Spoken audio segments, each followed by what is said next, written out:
오늘은 복음의 100배 축복, 복음 통한 100배의 복이다라는 제목으로 말씀을 준비했습니다.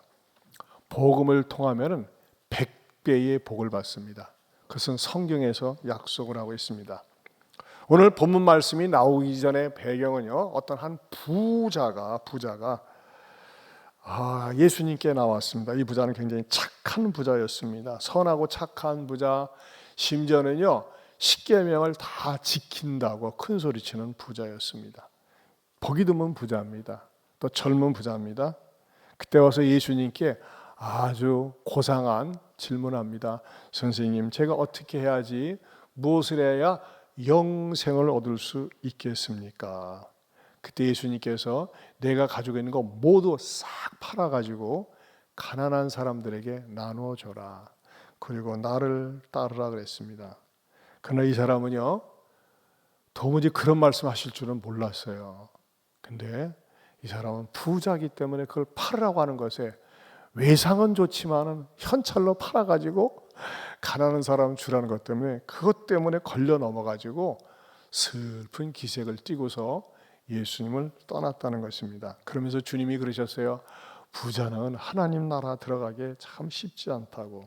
그런데 그것을 쭉 지켜보았던 베드로가 자신 있게 주님을 향해서 이렇게 말했습니다. 칭찬받으려고. 28절입니다. 다시 한번 읽어보겠습니다. 베드로가 여짜와 이르되 보소서, 우리가 모든 것을 버리고 주를 따랐나이다. 와, 모든 것을 버렸어요. 가정 버리고, 자녀 버리고, 물질 버리고, 아내 버리고, 그냥 예수님께 모든 것을 올인해 가지고 따라왔어요. 그러면은 주님이 이렇게 말씀하실 줄 알았어요. 그래, 맞아, 바로 너를 두고 하는 얘기야, 니네들 두고 하는 얘기야, 그럴 줄 아는데 예수님은 한술 더 떠가지고 무지무지하게 부담되는 말씀을 하세요. 그게 오늘 우리가 읽은 내용입니다. 그 엄청나게 부담되는 말씀, 자, 부담 속으로 같이 들어가 보겠습니다. 29절 30절입니다. 다시 한번 읽어보겠습니다. 시작. 예수께서 이르시되 내가 진실로 너에게 이르노니 나와 복음을 위하여 집이나 형제나 어머니나 아버지나 자식이나 전토를 벌인 자는 현세에 있어 집과 형제와 자매와 어머니와 자식과 전토를 100배나 받되 박해를 겸하여 받고 내세의 영생을 받지 못할 자가 없느니라. 아멘. 자, 그렇다면요, 이 말씀이 오늘 사는 우리들에게 주는 진정한 메시지는 무엇일까요? 첫째는요, 영원한 가치를 위해서 세상 가치를 선용하라는 것입니다. 영원한 가치를 위해서 세상 가치를 선용하라. 여러분, 우리 주님은요, 우리가 정말 때로는 목숨처럼 지키고 좋아하는 것을 알고 계세요. 무엇을 바치라고 그랬어요? 오늘 성경에 보면요, 29절에 보면 나와 복음을 위해 집을 먼저 바치라고 했어요. 집. 여러분, 부동산이 얼마나 여러분 소중합니까? 서울에서는 난리 아닙니까? 집이나, 또 그럼 맨 마지막에 보면 전토를 벌이라 그랬어요. 전토를 벌인 자는. 집이나 전토. 집으로 시작해서 전토로 끝나요. 집으로 시작해서 그냥 부동산을 귀하게 여기는 줄 알고 2000년인데도 불구하고 역시 사람들은 부동산에 목숨을 걸었던 것 같아요. 그것을 갖다가 팔아서 그것을 버리고 나를 갖다가 쫓아야 된다고 이렇게 말씀하고 있습니다. 그런데 이 말씀을 근거로 해서 이단들이, 사이비들이, 봐라, 성경에 기록되어 있잖아, 우리가 영생 얻으려면, 천국 얻으려면 다 팔아가지고 나한테 바쳐, 다 팔아가지고 나한테 들어와야 돼, 그렇게 가르치는 경우가 있다는 것입니다. 이것은 잘못된 오해입니다.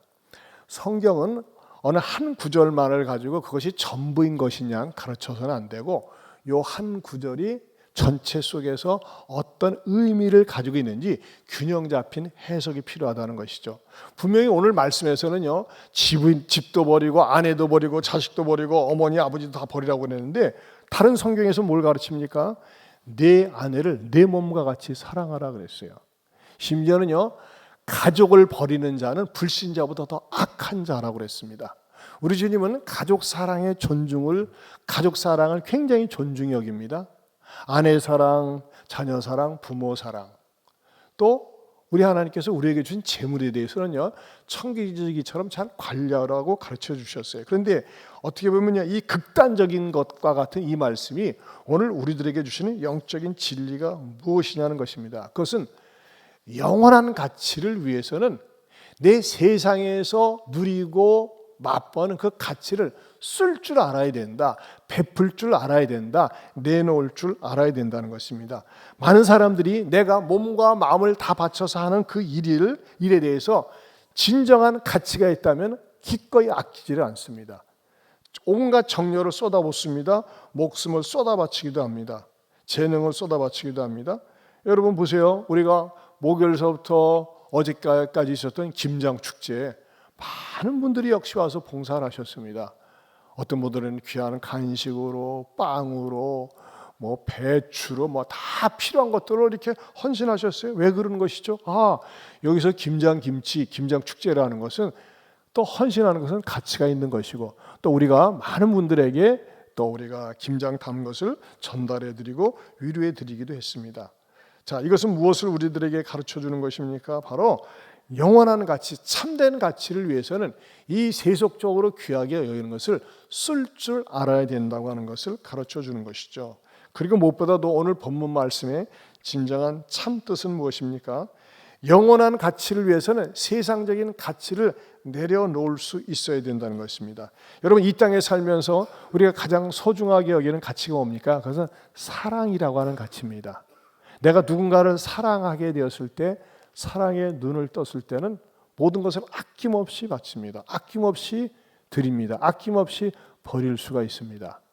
그것은 사랑을 해본 사람이 알 수 있습니다. 사랑을 못 해본 사람은 더 이상 할 말이 없습니다.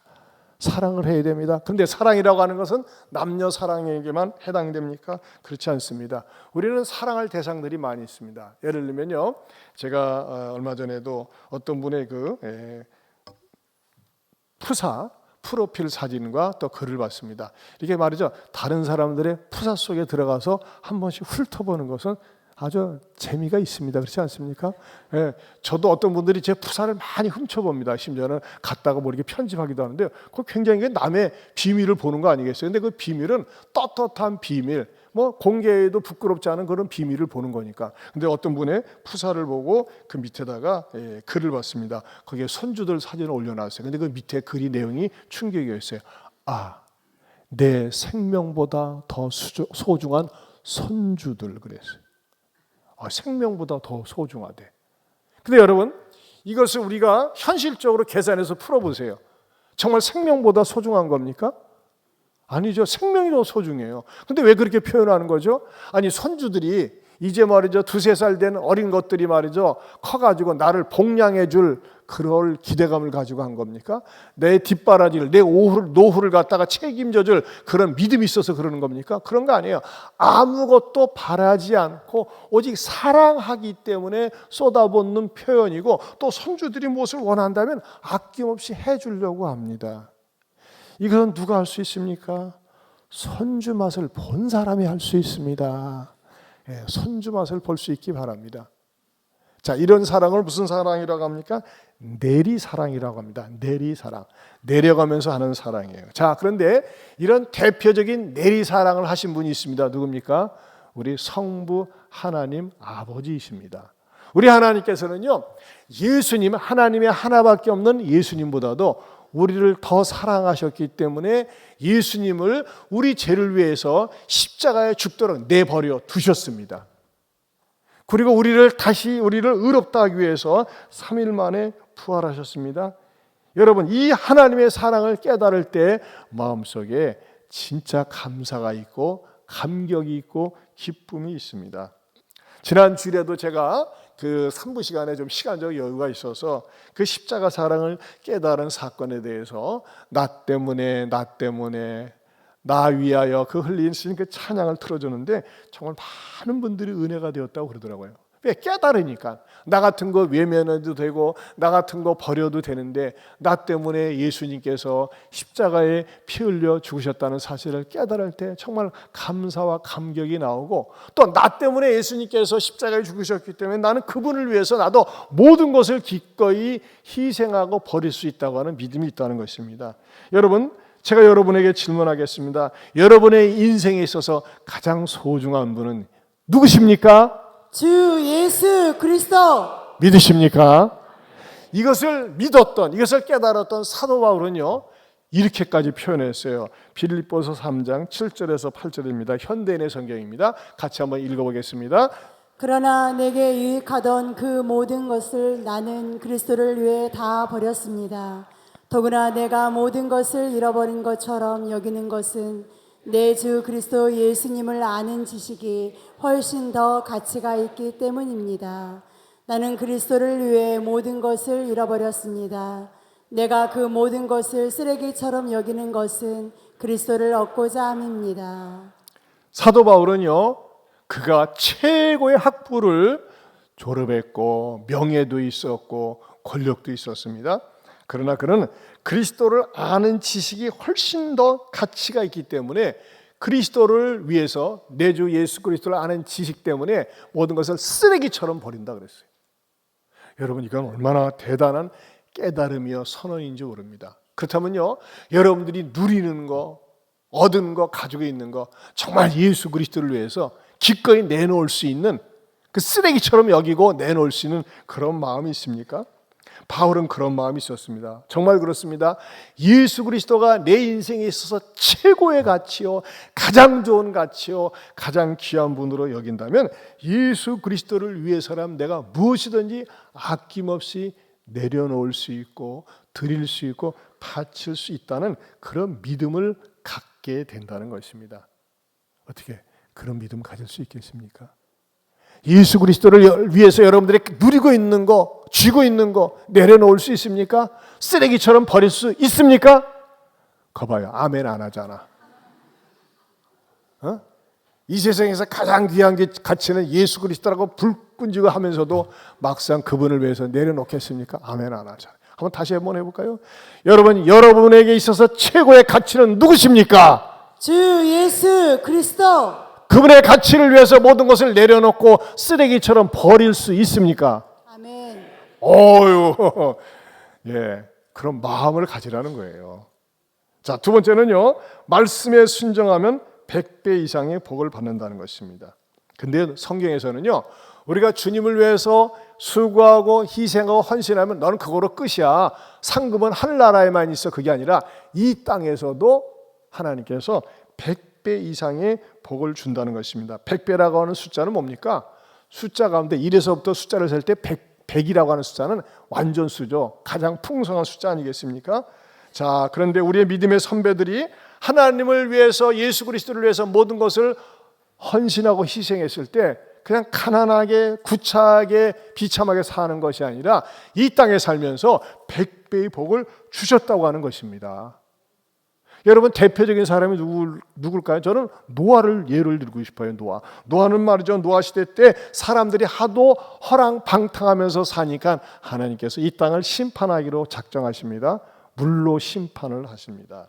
그때 노아에게 산에 가서 방주를 지으라고 합니다. 방주를 짓습니다. 영감님 뭐 하세요? 방주 짓네. 왜요? 하나님이 이 땅을 심판하기로 했거든. 아이고 영감님, 왜 방주를 산에다 짓습니까? 바닷가나 강가에다 지어야지. 하나님이 그렇게 명령하셨어요. 왜 짓는 건데요? 그거는 말이지, 언젠간 이 땅을 물로 심판할 건데 자네들이 다 이 방주 안에 들어와서 구원받도록 하기 위해서 방주를 짓는 거야. 자그마치 120년 동안 지었습니다. 근데 사람들은 콧방귀도 끼지 않았어요. 흥 하면서 쳐다보지도 않았어요. 이렇게 좋은 세상에 무슨 물로 심판을 한다고 그래? 그러면서 사람들이 놀려댔습니다. 그러나 노아는 어떻게 했습니까? 베드로후서 2장 5절에 이렇게 말씀하고 있습니다. 같이 봅니다.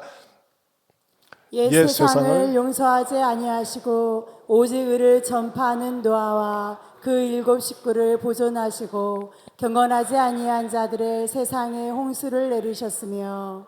네, 의를 전파했다고 그랬어요. 의가 뭡니까? 그것은 하나님을 믿어야지만이 구원받을 수 있다고 하는 내용입니다. 자, 그런데 이렇게 이 노아는 열심히 외쳤지만 세상에 아무도 받아들이지 않았습니다.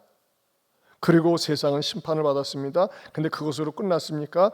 노아 홍수 심판 이후에 노아와 그의 아내와 세 아들과 며느리들을 통해서 모든 종족이 퍼져나갔습니다. 여러분 궁금하지 않습니까? 우리가 황인종이라고 합니다.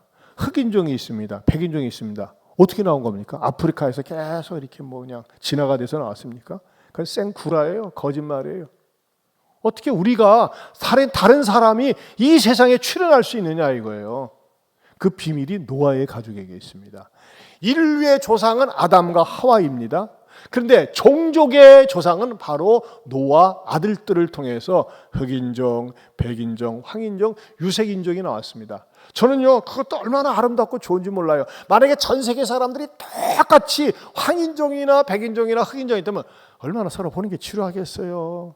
근데 다양한 종족들이 있기 때문에 우리가 아름다움을 느끼고 문화가 나오고 예술이 나오고 다양성이 있고 차이가 있는 것 아니겠습니까? 왜 그런 것이죠? 이것은 노아 한 사람의 순종함으로 말미암아 모든 사람에게, 이런 모든 민족에게, 모든 종족에게 혜택이 주어진 것입니다. 즉 노아는 그야말로 100배 이상의 복을 받은 사람이죠. 여러분 신앙생활하면서 버리지 못하는 것이 있습니다. 그게 뭘까요? 아집입니다. 자존심입니다. 그걸 버리지 못해요. 때로는 내 생각이, 내 이성이 하나님보다 앞선다고 생각을 하고 내 자존심을 갖다가 하나님보다 높이 세움으로 말미암아 나를 내려놓지 못한다는 것입니다. 여러분, 내가 주님 나라를 위해서, 복음을 위해서 기꺼이 내려놓을 때 하나님은 복을 주십니다. 여러분, 올해는요 종교개혁 508주년 되는 해입니다. 개혁주의 교회는 늘 끊임없이 개혁해야 됩니다. 우리가 속한 이 대한예수교 장로회는 소위 프로테스탄트 개혁주의 교회입니다. 508년 전에 카톨릭이 너무나 부패하고 타락해서 개혁의 기치를 나온 사람이 바로 마틴 루터입니다. 종종 사람들이 오해하는 것 가운데 하나가 로마 카톨릭이 그 모든 교회의 말하자면 출발이 아니냐, 로마 카톨릭이 천주교가 말하자면 교회의 시작이 아니냐 얘기합니다. 안 그렇습니다. 로마 카톨릭은 출발이 잘못되었습니다. 로마 카톨릭은 뭘 내세웁니까? 베드로가 제1대 교황이래요. 성경 어디에도 베드로를 세워서 교황으로 세운 적이 없습니다. 그리고 교회를 갖다가 이렇게 말이죠, 하이어라키즘으로 이렇게 그냥 직분제로 해가지고 교황, 추기경, 주교, 대주교, 주교 신부하면서 어디에 그런 것이 없습니다. 그건 자기네들이 인위적으로 만든 것입니다. 그런데 로마 카톨릭이 시간이 지나면서 갈수록 부패하고 타락해져 갔습니다. 그때 마틴 루터가 아니야, 이것은 성경적이 아니야, 성경으로 돌아가야 돼. 그래서 오직 성경, 오직 그리스도, 오직 믿음, 오직 은혜, 오직 하나님께 영광이라는 캐치프레이즈를 가지고 개혁을 했던 것입니다. 여러분, 교회는 항상 개혁주의적인 사상과 믿음을 가져야 됩니다. 여러분, 예한교회도요, 예수님 안에 있는 교회, 예수님의 안위가 있는 교회, 예루살렘과 안디옥의 복합형 교회인 이 예한교회도요 개혁으로 시작이 되었습니다. 저는 제가 30년 전에 기성교회의 담임 목사로 부임했었습니다. 그게는 60년 된 교회였습니다. 제가 60년 된 교회에 10대 목사로 부임했습니다. 그러니까 보세요, 60년 된 교회 10대 목사니까는 6년마다 하나씩 목사가 바뀐 거예요. 교회가 그만큼 어려웠습니다. 힘이 들었습니다. 저는 제가 그 교회가 부임해가지고 어느 정도로 어려웠냐면요, 교회가 외형적으로는 컸는데 한 달이 지났는데 회계장로님이 저를 찾아오더니 목사님, 이번 달에 사례비를 못 드려서 죄송하다고. 헌금이 나오질 않았어요. 교회가 엄청나게 부채가 있었고 그만큼 교회가 어려우니까 성도들도 헌금도 안 하고, 그래서 제가 괜찮습니다. 제가 뭐 이렇게 월급 받으려고 사례 받으려고 이곳에 부임한 것 아닙니다 하면서 제가 괜찮다고 했더니 이제 시간이 지나면서 주셨어요. 제가 그 교회에서 첫 사례비를 받았을 때 이전 교회에서 서울 사랑교회에서 부목사 받았던 사례비보다 훨씬 적었습니다. 그러나 저는 돈 때문에, 사례비 때문에 나온 것이 아니라 건강한 교회, 그 교회가 병이 들어있고 힘들다고 그러니까 사명감을 가지고 정말 제 한 목숨 바쳐서 죽기 살기로 그 교회에 열심히 헌신했습니다. 그랬더니 교회가 3년 만에 모든 빚을 갚고 교회가 정상으로 자리를 잡았습니다.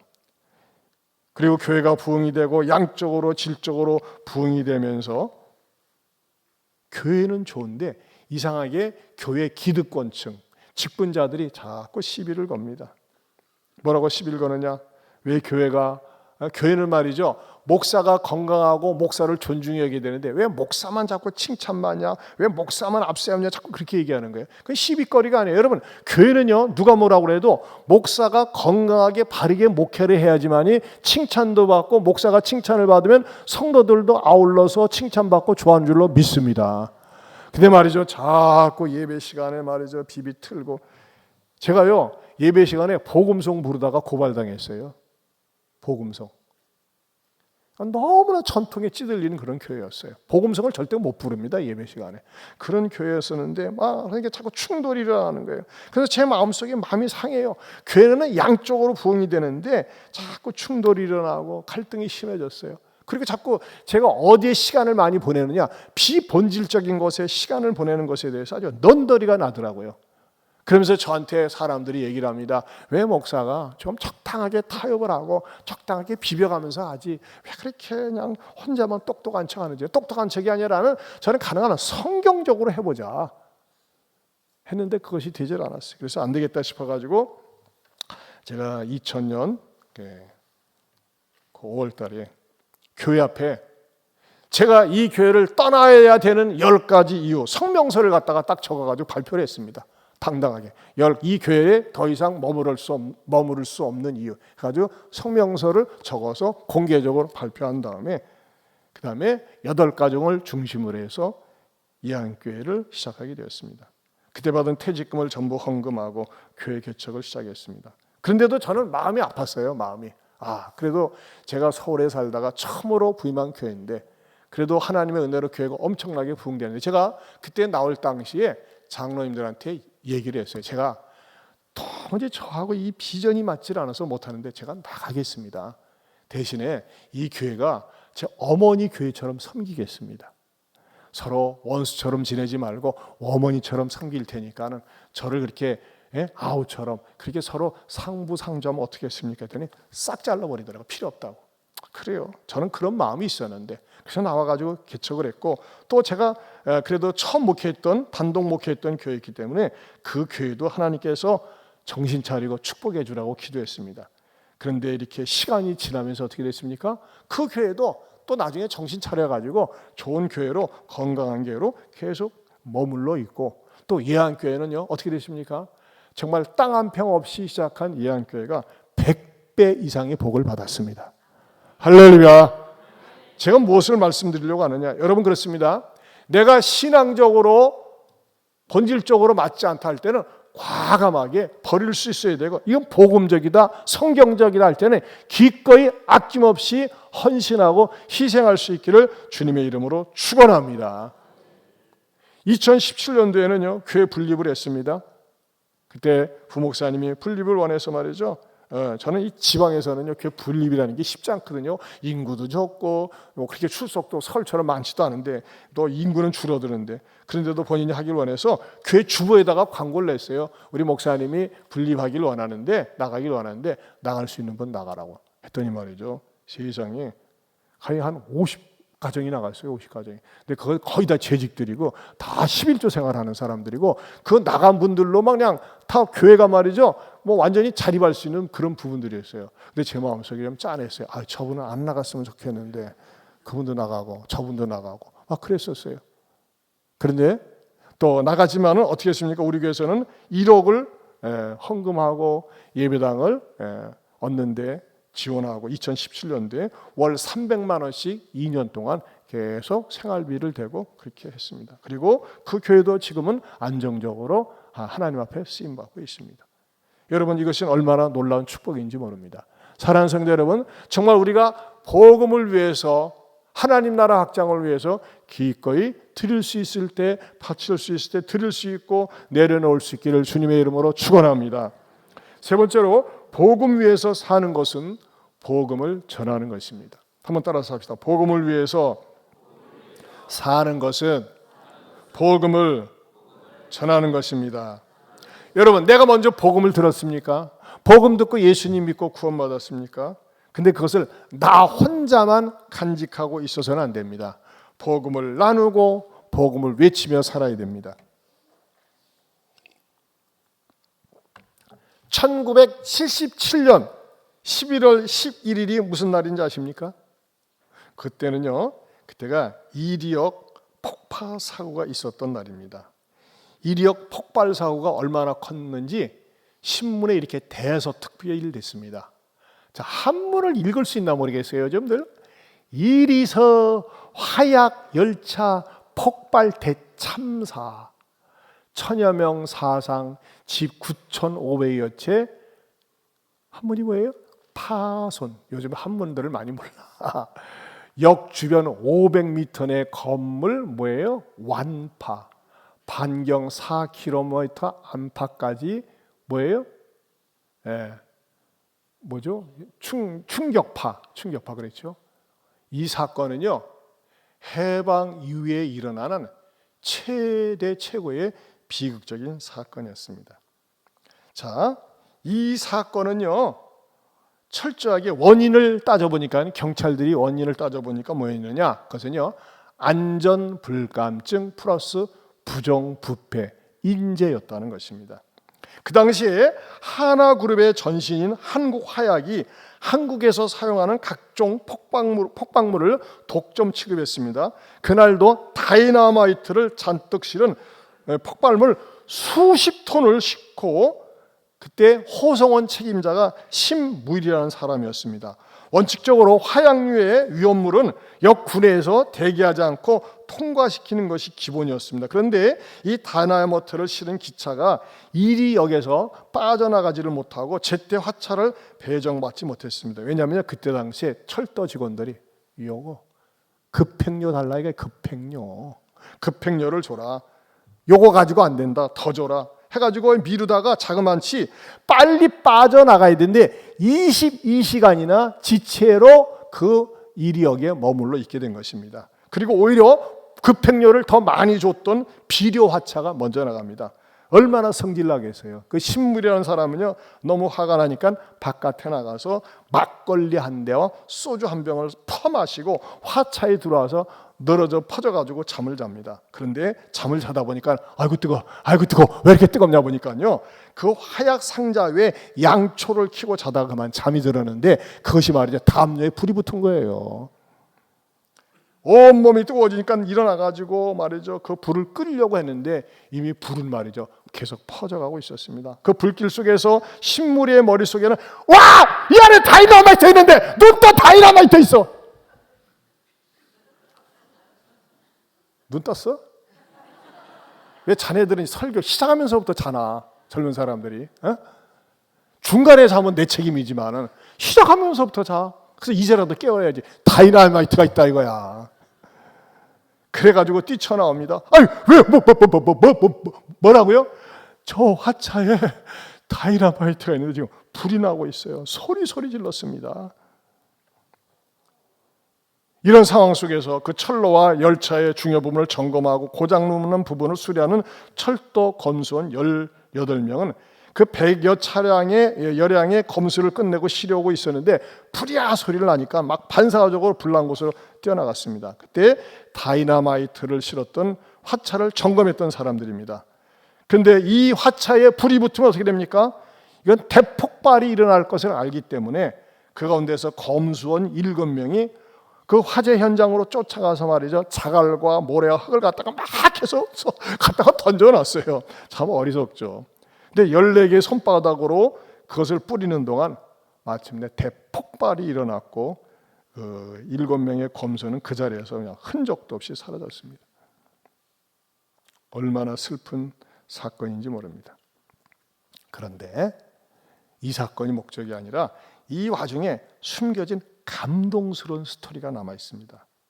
그것은 이리역 운전 조역으로 근무하던 송석준이라는 사람입니다. 그런 폭발 직후에 그 폭풍으로 인해서 붕 떠가지고 멀리 떨어져서 정신을 잃어버렸습니다.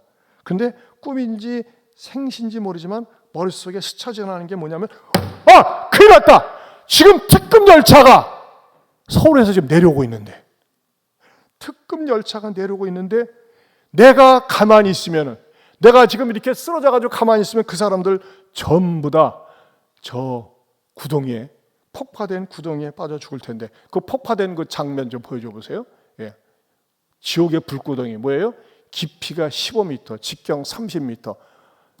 열차 하나 폭삭 들어가기엔 충분한 사이즈입니다. 그때 사망 59명, 실종 8명, 부상 1344명 뭐 이렇게 나왔어요.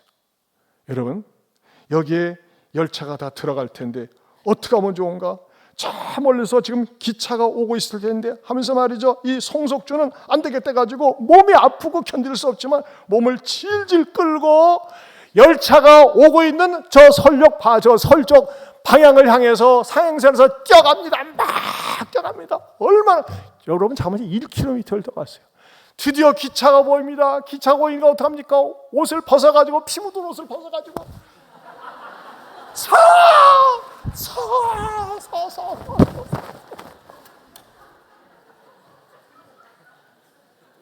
이거 닥스 좋은 겁니다. 이거 제가 어제 저녁에 이걸 갖고 내려가니까 아내가, 뭐들을 그건 갖고 내려가? 알 거 없어. 왜 그래 자꾸 또 물어봐. 알 거 없어. 지금 보여주려고. 마침내 기차가 섰어요. 칙칙폭폭 칙칙하다가 끼.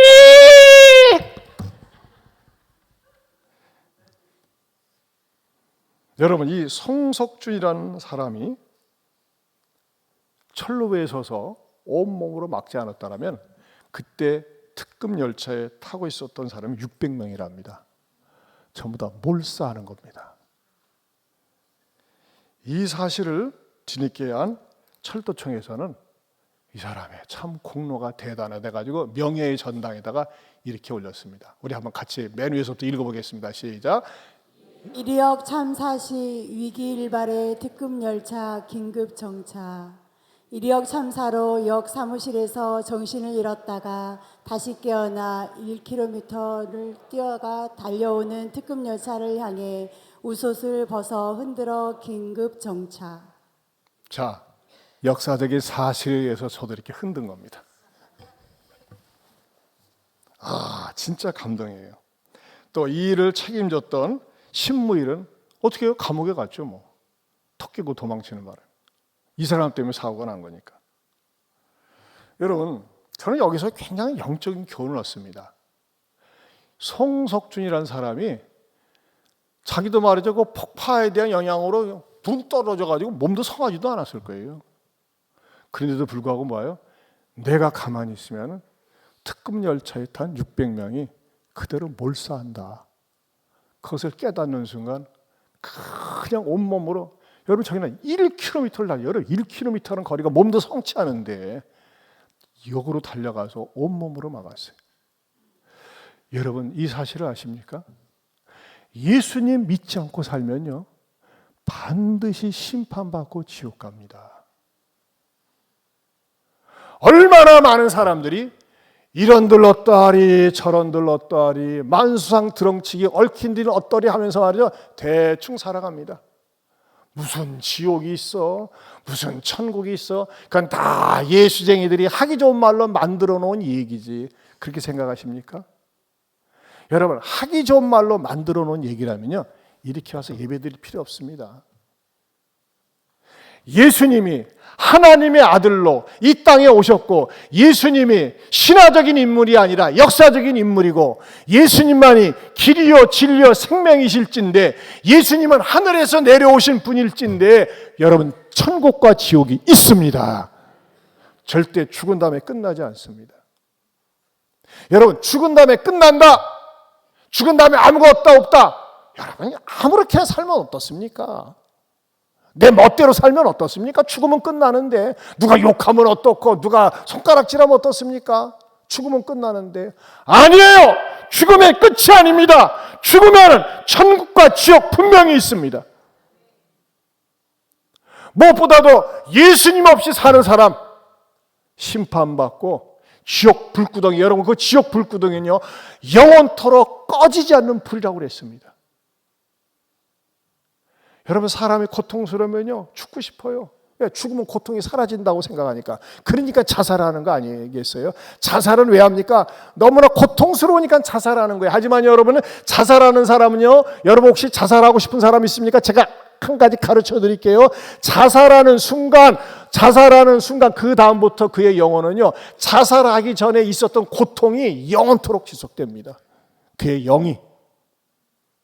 그래서 자살하면 심판받고 지옥 갑니다. 그리고 지옥이라는 곳은요 끝이 없어요. 밑도 끝도 없어요. 영원히 지옥됩니다. 이것은 성경에서 가르쳐주고 있습니다. 이것은 사실이고 진실입니다. 믿으십니까? 그렇다면 여러분의 가족 가운데 남편이나 아내나 자녀나 부모나 여러분이 만나는 이웃 가운데 예수님 없이 삽니까? 그 사람은요 인생의 쾌락이란 열차를 타고 지금 내려오는 거예요. 이 이력이 폭파가 돼가지고 15m가 뻥 뚫려서 그쪽에 다 들어갈 수밖에 없는데, 지옥 불구덩이 속에 들어갈 수밖에 없는데 제 멋대로 살고 있는 거예요. 여러분 이 사실을 들었는데 알고 있는데 외면하면 되겠어요? 내버려두면 되겠어요? 되겠어요? 안 되겠어요? 안 됩니다. 어떻게 됩니까? 입을 열어야 됩니다. 권면해야 됩니다. 당신 그렇게 살다가 심판받고 지옥 갑니다. 영원한 지옥불에 던짐을 받습니다. 예수님 믿어야 됩니다. 여러분들이 이것을 흔들 필요까지는 없겠지만 여러분들이 간절한 마음으로 애타는 마음으로 권면해야 됩니다. 여러분이 하나님의 말씀을 논리적으로 성경적으로 전할 수 없기 때문에 제가 다음 주일에 복음을 준비해서 논리적으로 성경적으로 전하려고 준비하고 있습니다. 여러분들은 어떻게 하면 돼요? 데려오면 돼요. 데려오면은 갑시다. 교회 가서 한번 말씀을 들어봅시다. 그러기 위해서는 여러분 이 영원한 가치를 위해서, 복음의 가치를 위해서 돈 좀 쓰세요. 밥도 사고 선물도 주고 카페에 가서 차도 마시고 머리 숙이고, 그거 어렵습니까? 얼마나 힘듭니까? 성경에서는요 나를 위해서, 복음을 위해서 집이나 재산이나 아내나 버리라는 게 많은데 여러분들 그런 거 요구합니까? 여러분이 조금 시간을 좀 드리면 돼요. 마음을 드리면 돼요. 물질을 좀 드리면 돼요. 뭐가 어렵습니까? 사랑하는 성도 여러분, 저는 여러분에게 말씀드리고 싶습니다. 분명히 예수 없이 사는 사람 심판받고 지옥 갑니다. 아무리 배웠어도, 아무리 똑똑해도, 아무리 잘났어도, 아무리 권력을 잡았어도 심판받고 지옥 갑니다. 저는 이리역 폭파 사건에 이 송석준 씨라고 하는 분이 이렇게 앞장서서 자기 몸을 아끼지 않고 헌신한 것 때문에 그 600명이나 되는 사람들이 살았는데, 그 사람들이 그 은혜를 얼마나 아나 모르겠어요. 그러나 역사는 기억하고 있습니다. 영광스럽게 기억하고 있습니다. 이 복음을 위해서 헌신하고 수고하는 사람들 하나님이 기억하여 주십니다. 이 일이 일주일 남았습니다. 이번 한 주간 동안 여러분들이 여러분의 가족이 되었건 일터가 되었건 아는 사람들을 반드시 권면해서 영원한 지옥 불구덩이 속에 떨어지지 않도록 힘쓰고 애써 주시기를 주님의 이름으로 축원합니다.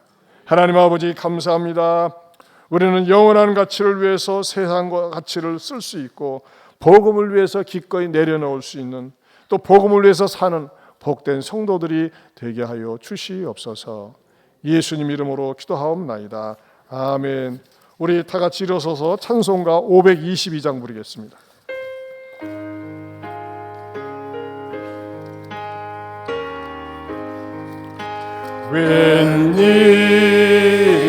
웬일이라 내 영되어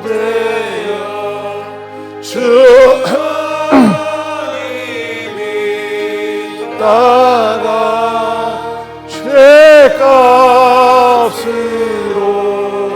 지옥 병만 너도 받겠구나. 웬일인가 내 영되어 악인만 따르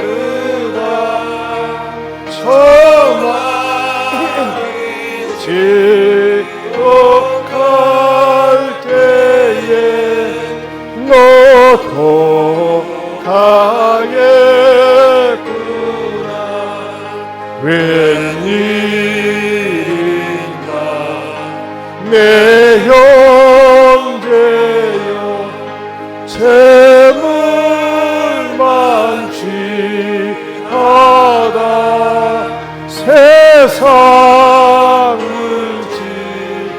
짚을 탈 때에 놓고 가겠구나.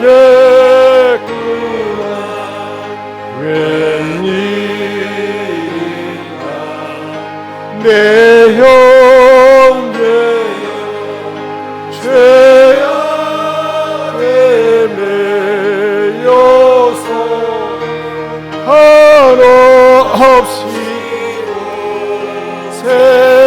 생하는 것 참모. 1절부터 우리 다시 한번 기도하는 마음으로 부릅니다. 웬일인가 내 형제여 주와 믿다가 죄값으로 지옥 경물 놓고 가겠구나. 웬일인가 내 형제여 마귀만 따르라.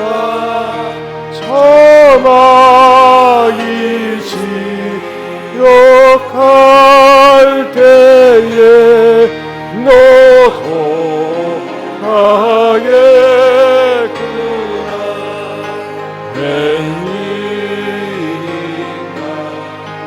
내 형제여 재물 만취하다 세상 물질을 탈 때에 놓고 가겠구나. 웬일인가 내 형제여 죄악에 매여서 한없이 고생하는 것 참모 보겠구나. 사랑하는 내 동포여 주께로 오라. 십자가에 못 박힌 주 나를 사랑하네. 우리 시간에 기도하기 원합니다. 여러분, 예수님 믿지 않으면 심판받고 지옥 갑니다. 이거는 성경의 진리입니다. 그러나 예수님을 믿은 우리들은 천국에 갑니다. 이 땅에 살면서도 천국을 맛보고 천국의 삶을 살고 천국에 갑니다. 근데 이 사실을 알고 있는데 외면하면 됩니까? 침묵하면 됩니까? 안 됩니다. 여러분들이 떠오르는 예수님 없이 사는 사람들, 또는 교회는 다니지만은 신앙이 없는 사람들, 하나님 다음 주 있는 전도 집회 때 다 나와서 복음 듣고 예수님을 구세주로 모시고 하나님의 자녀가 되고 천국에 가는 놀라운 축복이 있게 해달라고 우리 시간에 두 손 들고 주여 한번 부르고 기도합니다. 주여. 하나님 아버지 감사합니다. 고맙습니다. 예수님 믿어 구원받고 천국 아버지 하나님 다음 주에 있게 하옵소서. 하나님 아버지 보는 살려주소서. 최철원 이를 기억하여 주시고 주님의 신령을 기억하여 주시고